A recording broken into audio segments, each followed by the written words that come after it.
What happened? Well, one team won 4 and the other team won 0. And unfortunately, in the playoffs, it's a bottom line business. And it doesn't matter whether you lost 3 overtime games or not. The object is to win in the playoffs, and you can play poorly and win, and that's all that matters. I think the Jets were, on paper, it looked like a good matchup for them, but wasn't such a good matchup because they're a little deeper at forward. Well, way deeper at forward in terms of offensive players, 3 lines deep, and the Oilers didn't have 3 lines deep in terms of forwards to score. The Oilers didn't play poorly. I mean, it's not like they lost every game 4-1. And then at the end of the night, at the end of the series, you can say they weren't even close. Much like Colorado beating St. Louis in the first round. The games weren't really very close in any of those games.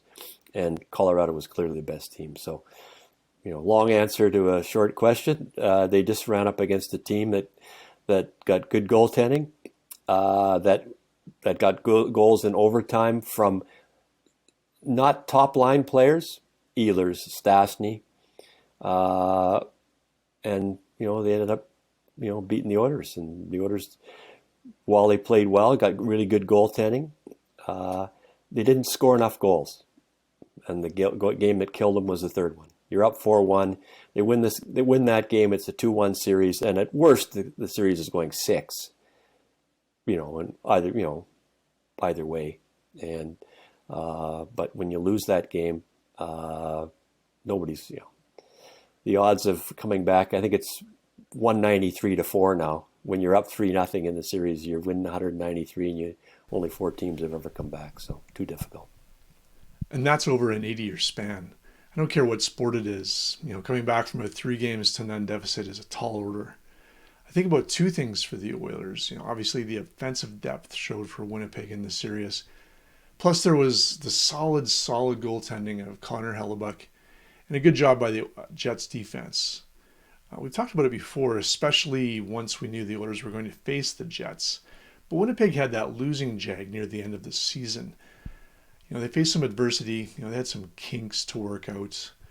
Obviously, they figured it out because they did get a couple of wins in before the playoffs started. And when the playoffs began, clearly the Jets rose to the occasion. They have more experience, and like you said, they're deeper.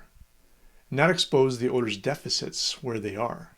Which we knew about going in, which we've known about all year. I mean, Connor McDavid figured in 57% of the Oilers goals, and Leon Draisaitl 46.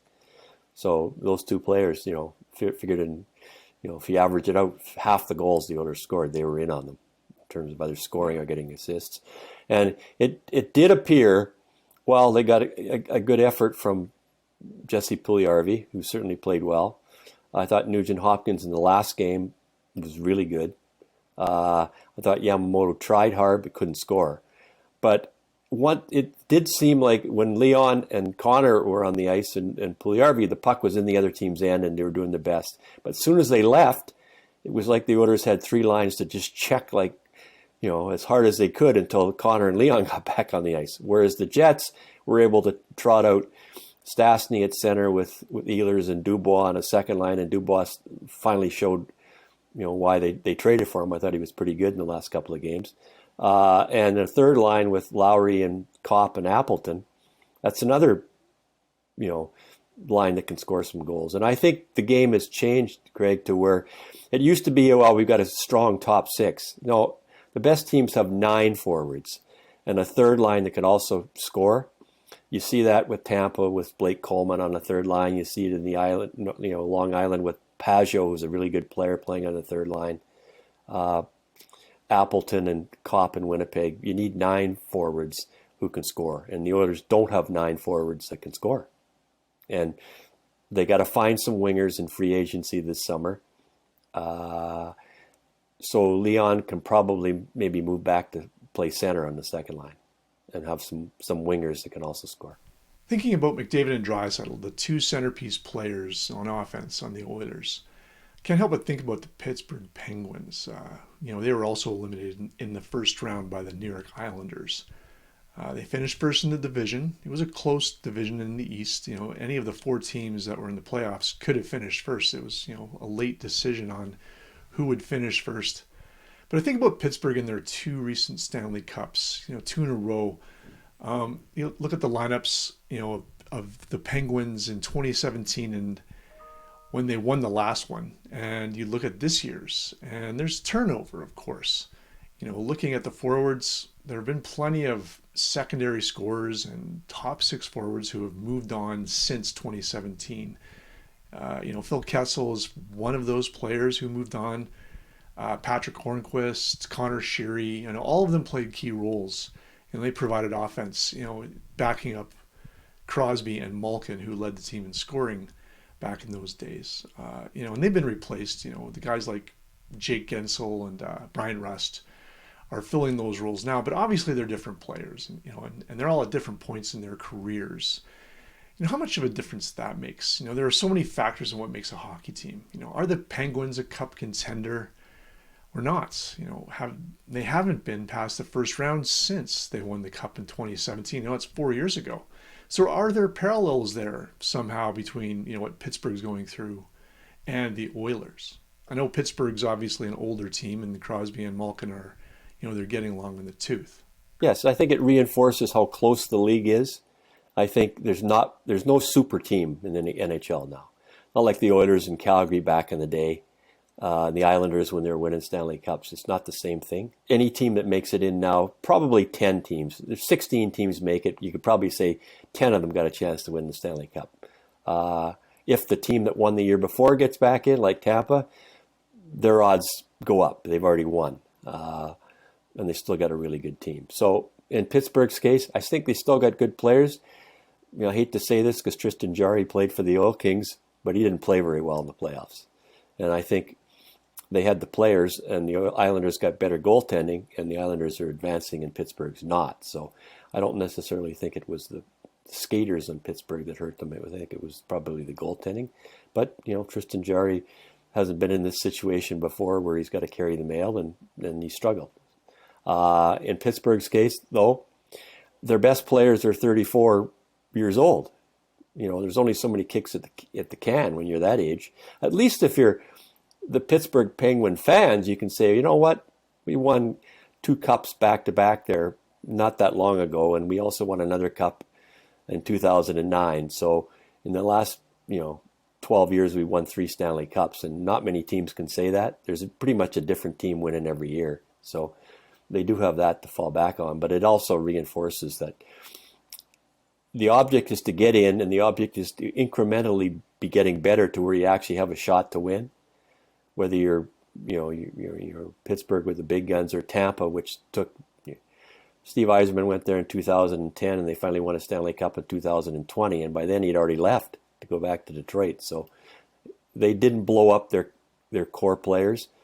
They kept their core together. They kept Hedman and Kucherov and Palat and all sorts of players, and didn't blow it up. They just tried to add pieces here and there. With McDonough on defense, Coleman, Goodrow, they just added a few pieces and it helped. And they've got the star goalie. Like Vasilevsky, he's one of the 3 best goalies in the NHL, and he's your guy. So, and young, so that solves a lot of problems as well. You talked about super teams, the Flames and the Oilers from the 80s. I think of the ones in the era just before the salary cap came in, Colorado, Detroit, New Jersey, and Dallas. They kept their nucleuses together for a fair while, better part of a decade at least. And they had more depth, than the average contending team does now. Obviously the Detroit made the playoffs for, 25 years in a row. This isn't a history lesson, but people now wonder why, why a team can't do that now. There is a salary cap now.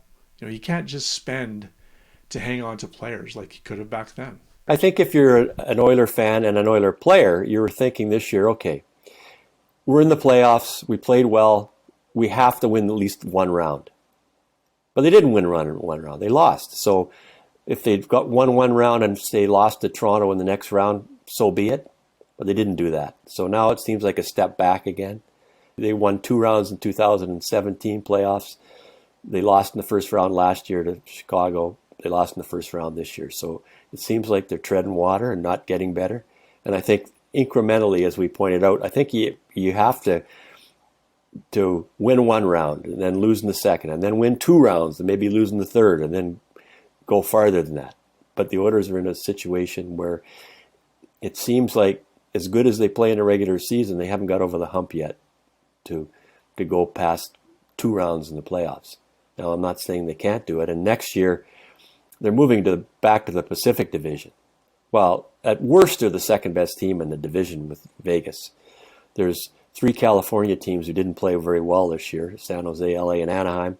And then you've got Vancouver that didn't make the playoffs, Calgary that didn't make the playoffs, and Seattle's coming in as an expansion team. So at worst, the Oilers should be the number 2 finisher in the Pacific Division next year, which means they'll be playing a weaker team in the first round of the playoffs than they did this year. So maybe they can go a little bit farther. But it's painful, and it's hard to believe. I get criticized all the time on Twitter that I look back too far. And why don't you ever give up the old days, the glory days? But at least if you're an Edmonton Oilers fan and you're of a certain age, you did see them win a lot of Stanley Cups. And even if you're, 40 years old, you did see them get to the Stanley Cup final in 2006, almost win. The problem is getting into the playoffs every year. You have to make sure the more times you get into the playoffs, the better chance you have to advance. And that's the key for the Oilers. Just keep getting into the playoffs, and then eventually Connor and Leon will have more players forward to help them out.